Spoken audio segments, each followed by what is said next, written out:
Hello, and welcome back to another exciting Excel tutorial.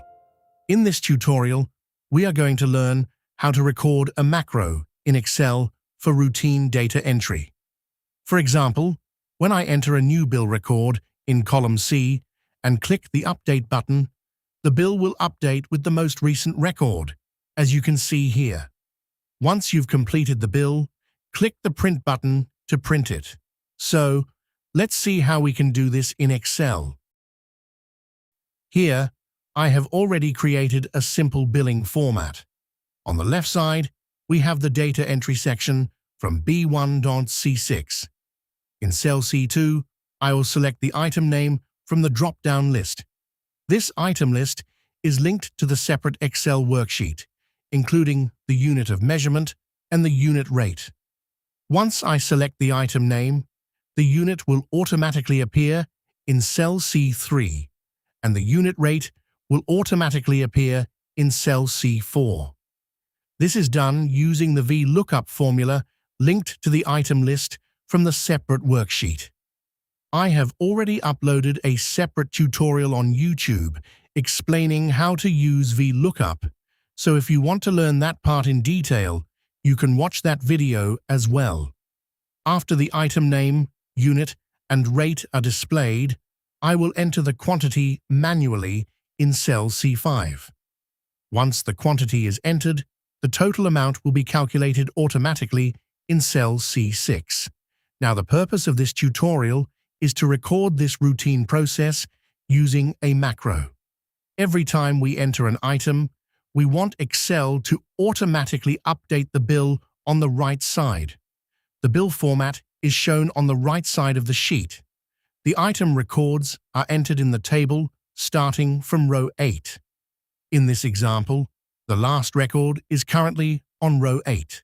So, before adding a new item, we will insert a new row above row 8. This allows the latest item to always appear at the top of the bill record. Now let us start recording the macro. I will go to the bottom status bar and click on the macro recording option. In the macro name, I will type Update. Then I will click OK to start recording. From this point, Excel will record every step that I perform. First, I will insert a new row above row 8. So I will select row 8, right-click, and choose Insert. Now a new blank row has been inserted above the previous record. Next, I need to copy the data from the data entry section. So I will select the range C2.C6 and copy it. Now I need to paste this data into the bill record area, but the data in C2.C6 is arranged vertically, and the bill record requires the data horizontally. So I will select the starting cell H8. Then I will use Paste Special.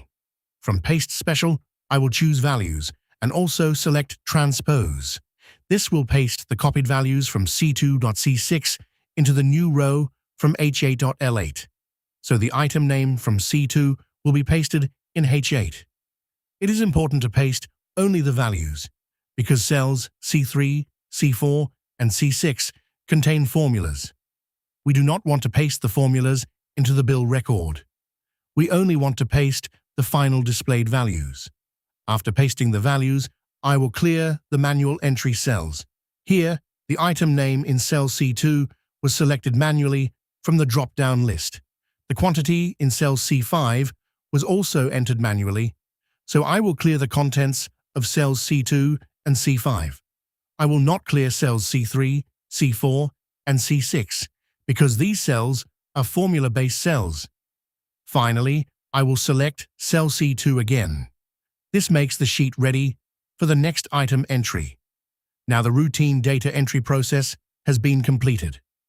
I will stop the macro recording from the bottom status bar. The macro named Update is now recorded. Next, we will create a button to run this macro easily. For that, I will go to the Developer tab. Then, I will click Insert. Under Form Controls, I will select Button. Now I will draw the button on the sheet. As soon as I draw the button, Excel will ask me to assign a macro. I will select the recorded macro named Update. Then I will click OK. Now the button is connected to the macro. I will right-click on the button text and rename it as Update. From now on, whenever I select an item in cell C2, enter the quantity in cell C5, and click the Update button, Excel will automatically insert a new row above row 8. Copy the values from C2, C6, paste them as values with transpose into H8.L8, clear cells C2 and C5, and finally select cell C2 again. This saves time and avoids repeating the same steps manually again and again. Now let us also create a print button using VBA code. The purpose of the print button is to print only the bill section on the right side. Before writing the VBA code, make sure the print area is properly set for the bill format. In this sheet, the bill format is on the right side, so we will write a simple VBA code to print only the set print area. To open the VBA editor, I will press Alt plus F11. Then I will insert a new module. Inside the module, I will write the print macro code. VBA copy, subprint, due bill. Active sheet, printout, end, sub. This code will print the active sheet based on the print area already set in Excel. After writing the code, I will close the VBA editor and return to Excel. Now I will insert another form control button from the Developer tab. I will draw the button near the bill format. When Excel asks to assign a macro, I will select the macro named Print Bill. Then I will click OK. Finally, I will rename this button as Print. Now, whenever I click the Print button, Excel will print only the bill section. So in this tutorial, we learned how to record a macro for routine data entry, how to assign the recorded macro to an update button, and how to create a print button using simple VBA code. This makes our billing process faster, easier, and more professional. If you found this video useful, please like the video, share it with others, and subscribe to my YouTube channel SD Motion for more Excel tips, tutorials, and useful computer tricks. Also, don't forget to press the bell icon so you never miss any new video. Thank you for watching. See you in the next video. Goodbye.